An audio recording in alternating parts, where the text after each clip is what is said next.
आप सबों को प्रभु यीशु मसीह के मधुर नाम में मेरा जय मसीह की।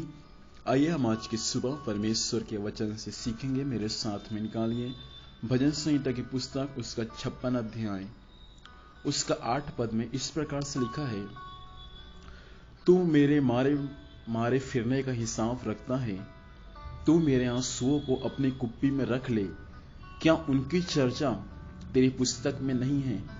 खुदावंद इस वचन के अनुसार हम सबों को आशीष दे। भजन संहिता 56 अध्याय इसको लिखने वाला स्वयं दाऊद है और यहाँ पर 8 पद में दाऊद स्वयं परमेश्वर के सम्मुख में यह प्रार्थना करता है कि तू मेरे मारे मारे फिरने का हिसाब रखता है। दाऊद जहां भी कहीं जाता है, जहां से आता है, जहां को जाता है, उनका फिरने का, उनका चलने फिरने का हिसाब परमेश्वर रखता है। केवल परमेश्वर दाऊद के चलने फिरने के हिसाब ही नहीं रखता, परंतु परमेश्वर के वचन में लिखा है कि दाऊद के आंसुओं की चर्चा परमेश्वर की कुप्पी में रखा है। अर्थात दाऊद ने परमेश्वर के सम्मुख आंसू बहाया। उस आंसू परमेश्वर की पुस्तक में लिखा हुआ है।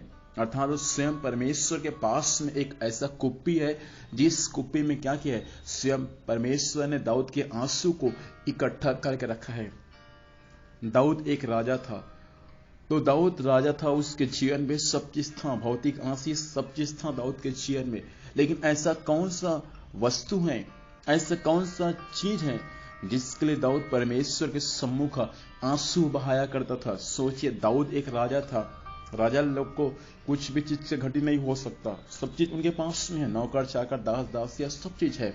लेकिन फिर भी दाऊद परमेश्वर के सम्मुख में आंसू बहाने वाला एक व्यक्ति था और परमेश्वर ने उस दाऊद के आंसुओं को क्या किया है, अपने कुप्पी में जमा करके इकट्ठा किया है। हालेलुया।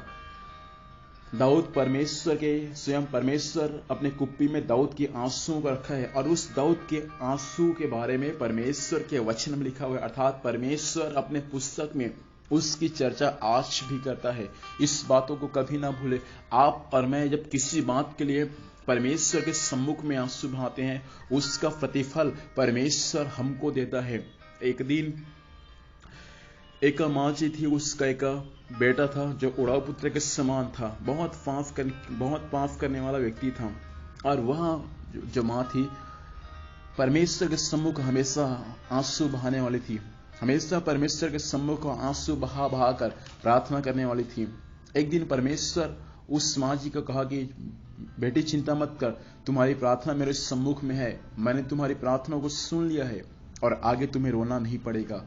और एक दिन जब उसके बेटा लिफ्ट से ऊपर जा रहा था, तब एक व्यक्ति उस लिफ्ट के अंदर में आया और 2 बाल्टी को रखा था। उस 2 बाल्टी में पानी था। उस दोनों बाल्टी के पानी को वह व्यक्ति अपने दोनों हाथ में रखकर उस लिफ्ट के अंदर में प्रवेश किया। उसके बाद उस माँ जी के बेटा ने बोला कि आप इस पानी को लिफ्ट के ऊपर क्यों लेकर जा रहे हैं। तब उस व्यक्ति ने बोला, मैं परमेश्वर के स्वर्गदूत हूं और यह बाल्टी का पानी जो देख रहे हैं आप, पानी नहीं है, परंतु यह तुम्हारी माँ का आंसू है। और जब ऐसे ही बोला उनको, तब उसके आंख से आंसू बहना शुरू हो गया। वह अचंभा हो गया वह व्यक्ति। और उसके बाद उस लड़के को बहुत ज्यादा झटका हुआ कि मेरी माँ ने कितने दिन तक मेरे लिए आंसू बहाए हैं। और उसके बाद तुरंत उसने अपने माँ के पास में जाकर क्षमा मांगा और उसके बाद उस लड़के ने क्या किया, प्रभु को अपना व्यक्तिगत उद्धारकर्ता स्वीकार किया।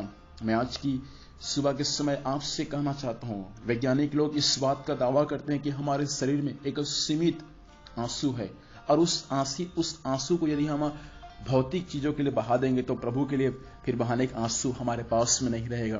परमेश्वर चाहता है कि जो आंसू हमारे पास में है, उस आंसू को भौतिक चीजों के लिए बहाने से कई गुना अच्छा है कि हम उस आंसू को परमेश्वर के सम्मुख में बहाएं।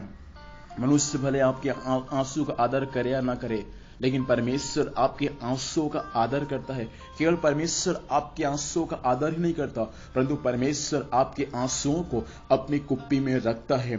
जिस परमेश्वर ने उस माँ के आंसू को सुनकर उसके माँ के आंसू को देखकर जिस परमेश्वर ने उसके बेटे को उद्धार में लाया, वही कुछ परिवार ऐसे हो सकते हैं आपके बेटे उद्धार में नहीं आए होंगे, आपके पति आपके पत्नी उद्धार में नहीं आए होंगे, आप अकेला घर में विश्वास करते होंगे।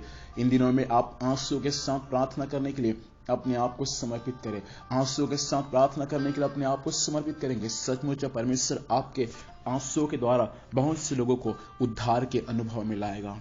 इन दिनों में हम प्रभु के सम्मुख आंसू बहा बहाकर प्रार्थना दाऊद के समान करने वाले हो जाए।